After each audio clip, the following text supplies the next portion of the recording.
नमस्कार दोस्तों। आज है 2 अक्टूबर 2020 और हमारे प्यारे महात्मा गांधी जी का जन्मदिन है आज। और ये है हमारे यूपीएससी समाचार न्यूज एनालिसिस और हमारा सोर्स है इंडियन एक्सप्रेस। और चलिए, before starting I want to tell you about me. My name is Dr. Amit and I have done MBBS from Stanley Medical College, Chennai, and I have given UPSC interview 3 times and I qualified Haryana Civil Services examination of 2019. And you can follow me on Facebook, Telegram. I have given the link below. And if you're new to this channel, please subscribe.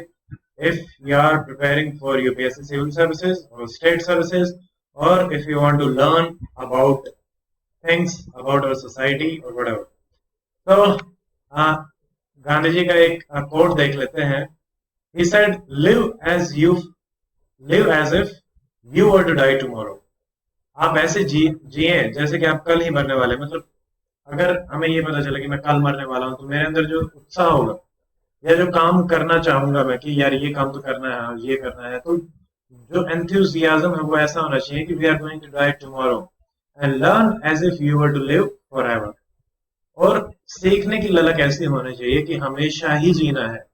तो जिस भी चीज को पढ़ रहे हो, सीख रहे हो, तो वो इतने मन से सीखो कि वो हमारे दिमाग में मतलब बैठ जाए और हम और भी किसी को उससे फायदा करा के सिखा सकें. तो ये गांधी जी का एक कोट था. एंड अब हम आज का अपना सेशन शुरू करते हैं. देखिए, पहली न्यूज थी from the PM economical council to NITI Aayog, growing despite over government tight fist. तो हमारे जो एडवाइजर्स हैं because of the economic crisis, तो या हमारे जो फाइनेंस मिनिस्टर हैं निर्मला सीतारमन जी, उन्होंने कहा है कि she is open to the need of further stimulus. तो इकोनॉमी जब रिसेशन में जाती है तो आपका स्टिमुलस बहुत ही इंपॉर्टेंट रोल यहाँ पे प्ले करता है. Fiscal push. जैसे ही इकोनॉमी में पैसा आएगा, पैसा लगेगा, मतलब डिमांड बढ़ेगी, आपकी चीजें खरीदी जाएंगी या फिर इन्वेस्ट किया जाएगा. तो ऐसे ही इकोनॉमी को रिवाइव किया जाता है. तो इसमें सेम इसी तरह का आपका कंसेप्ट होता है क्वांटिटेटिव ईजिंग. जो 2008 के इकोनॉमिक क्राइसिस के बाद यूएस फेड जो बैंक है, उन्होंने इसको यूज किया था bye releasing more and more money and bye issuing government securities. तो यहाँ से आपके पास दो चार डेफिनेशंस हैं, वो बहुत इंपॉर्टेंट है, आपको पता होना चाहिए. जैसे कि इकोनॉमिक रिसेशन, जब आपकी पूरी की पूरी economy more than 2 quarters decrease होती जा रही है, तो उसको बोलते हैं हम इकोनॉमिक रिसेशन. फिर हमारे पास आता है स्टैग्फ्लेशन.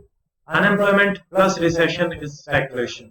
फिर हमारे पास और डेफिनेशन होती है. इन्फ्लेशन, जैसे गुब्बारा होता है, गुब्बारा को इन्फ्लेट करते हो तो प्राइस, मान लो एक फिक्स प्राइस है गुब्बारा, उसको इन्फ्लेट किया तो दैट इज इन्फ्लेशन. उस प्राइस से डिफ्लेट हो रहा है तो दैट इज डिफ्लेशन. तो इस टाइप के आपको टर्म्स पता होने चाहिए. रिफ्लेशन, डिक्रीज होने के बाद दोबारा से इन्फ्लेट होने लग रहा है बट अपने ओरिजिनल साइज पे नहीं पहुंचा है. मान लो कम हो गया था, अब दोबारा से इन्फ्लेट हो रहा है, but it is not inflation, it is reflation. जब एक पॉइंट के बाद पहुंचेगा पुरानी वाली आपके वैल्यू पे, उसके बाद जब हो जाएगा तो उसको हम बोलेंगे inflation. And there is a good news about GST collection, जो कि 95,480 करोड़ पे टच किया है और ये काफी अच्छा माना जा रहा है. देन एवरीबॉडी नोज कि अभी कल वाले ही न्यूज़पेपर में हमारे पास जो रिपोर्ट थी कि हादसा जो रेप केस हुआ था, उसमें आज की न्यूज है कि forensic report shows tin was not rape. Police ये बोल रही है. तो यहाँ पे हमारे पास बहुत सारे जो अर्लियर जो केस था, सुशांत का केस था, तो उसमें भी ऐसा एलिगेशन है कि पुलिस अपना रोल ढंग से प्ले नहीं कर पा रही है या फिर there are issues of mismanagement. तो यहाँ से सवाल आता है पुलिस और that is criminal justice system, there issues, there reforms. और इसमें आपको I will advise Prakash Singh committee की रिकमेंडेशंस हैं जो कि बहुत इंपॉर्टेंट है. देयर आर 7 मेन रिकमेंडेशंस, जिसमें कि उन्होंने separation of the police work, investigation को अलग कीजिए और आपके अदर जो वर्क्स हैं उनको अलग कीजिए. तो इस टाइप की बहुत सारे रिकमेंडेशन, सिक्योरिटी ऑफ टेन्योर की रिकमेंडेशन है, तो आप उनको देखिए. That will be very important from GS paper 2 governance. Then there is a news about Hyderabad caste turns love story into a story of hate and murder. तो कैसे caste is still relevant in our social sphere. और caste marriage अगर आप देखेंगे तो caste intercaste marriage, there are only 5% intercaste marriage in our society, और वो भी जो अर्बन एरियाज हैं उनमें बहुत ज्यादा है, उनमें ही है, और रूरल एरिया में तो ऑलमोस्ट नील के बराबर ही है. So how caste is playing role in politics, society, marriage, family institutions, kinship, ये एक आपका टॉपिक बन सकता है सोशल इश्यूज पेपर 1 जीएस में, ये आपको पता होना चाहिए। And there is again a news about farmers double burning, इसको हम डिटेल में देख चुके हैं पहले 2-3 लेक्चर, 2-3 न्यूज एनालिसिस में। इसमें एक इनोवेटिव सॉल्यूशन ये लोग लेके आ रहे हैं, पूसा डिकम्पोजर कैप्सूल्स। ये ट्रायल बेसिस पे होगा and this capsule will be containing 7 strains of fungi and mixture of water, 150 gram of jaggery, 50 gram of besan and to be prepared at 25 liters of solution, जो कि आपका 1 hectare में आएगा।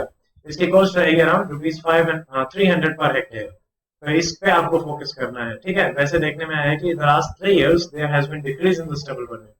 तो stubble burning से related आपके alternative case studies आपके तैयार होने चाहिए, it is very very important. Double burning का हम इशू जल्द ही लेंगे डिटेल में, सारा का सारा सब कुछ we will analyse in our TIT series of mains, that is today's important topic. फिर एडिटोरियल में हमारे पास है in the mirrors of authors, brutality of crime, brazen police abductions have shaken and shamed us all, court must step in. So these two writers they are demanding that court must step in। तो ये अच्छा editorial है, इससे आपको काफी कुछ चीजें सीखने को मिलेंगी, इसको आप पढ़ सकते हैं। Then there is an article about hijacking the house, that the role of Rajya Sabha has been ignored in the passing of farmers bills. So ये आपको पता होना चाहिए रोल ऑफ राज्य सभा किस किस एंगल में इक्वल होता है टू द लोकसभा, कहाँ पे सुपीरियर होता है, कहाँ पे थोड़ा सा इंफीरियर होता है। तो ये टॉपिक मेंस के हिसाब से बहुत इंपॉर्टेंट बन जाता है। ये डायरेक्टली आपके पॉलिटिकल एग्जाम में दिया हुआ है, हमने डिस्कस भी किया है ये हमारी पॉलिटिकल रिवीजन सीरीज में, जो कि आप देख सकते हैं प्लेलिस्ट में, चैनल की प्लेलिस्ट में। देन गांधी जी पे भी एक एडिटोरियल है, Gandhi ji is freedom, he is appropriated by all but his true legacy could help address the democracy deficit in today's world।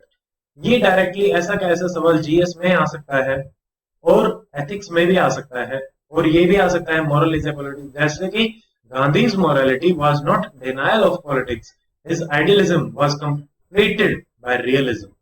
तो ये भी एक डायरेक्टली सवाल पूछा जा सकता है। ये दोनों सवाल आप ट्राई कर सकते हैं लिखने की, जीएस और एथिक्स दोनों ही पेपर्स के लिए ये इंपॉर्टेंट बनते हैं। इन एडिटोरियल्स को पढ़िए, आपको इनके आंसर इसमें मिल जाएंगे। Then NCRB national crime report bureau की रिपोर्ट है कि जो सेडिशन केसेस हैं they are up in 2019 but the conviction rate is all time low. तो आपका ओपिनियन होना चाहिए जीएस और इंटरव्यू के हिसाब से कि should section 124A be scrapped, second why and why not, third law commission ने रिकमेंडेशंस क्या दी थी, स्क्रैपिंग के लिए दी थी या नहीं दी थी, देन दी थी उन्होंने कि भाई स्क्रैप करना चाहिए। क्या हमारे पास फोर्थ हमें देखना है कि what are the other safeguards for the national interest की सेडिशन की आपको जरूरत ही ना पड़े। Fifth conviction rate is very low, it is around 3%। Then there is a term related to these kind of cases जैसे कि डिफेमेशन केस या sedition case, chilling effect. Chilling effect means आप काम को होने से पहले ही रोक देना चाहते हैं, चिल, ठीक है, तो वो होता है चिलिंग इफेक्ट। ये आप जो डिसेंट की वॉइस होती है उसको दबाने के लिए मेनली यूज किया जाता है। तो दिस इज अ टर्म आपको पता होना चाहिए। If you are using this kind of term in your answer तो आपका आंसर थोड़ा सा और अच्छा एनरिच हो जाता है। Then there is a advertisement about connecting 5 lakh tribal enterprises to the world. TRIFED जो आपकी ऑर्गेनाइजेशन है जो launches a global market place to digitise India's tribal MSME market place Tribes India. तो ये एग्जांपल हो सकता है हमारे tribal solutions, reforms or way forward way। Tribes and their problems is very important from GS paper 1 perspective, ठीक है। तो उनके हर तरीके के इशू, their definitions और उनका एक्सटेंट कितना है, और आप इकोनॉमिकल, पॉलिटिकल, सोशल हर तरीके के इश्यूज बताइए और उनके सॉल्यूशंस को भी डिस्कस कीजिए। तो ये इकोनॉमिक आंसर हो सकता है, ऐसे एग्जांपल्स आपके तैयार रहने चाहिए। So this is it in this lecture and I hope you like this lecture। We are trying to be concise and to the point। Detail discussions हम एक टॉपिक का लेते हैं। आज का हमारा टॉपिक रहेगा आर्मेनिया और जो अजरबैजान में कॉन्फ्लिक्ट चल रहा है उसके बारे में। So see you in that topic and meet you tomorrow again in the same series, UPSC समाचार। So till then, stay fit, stay healthy, goodbye, Jai Hind।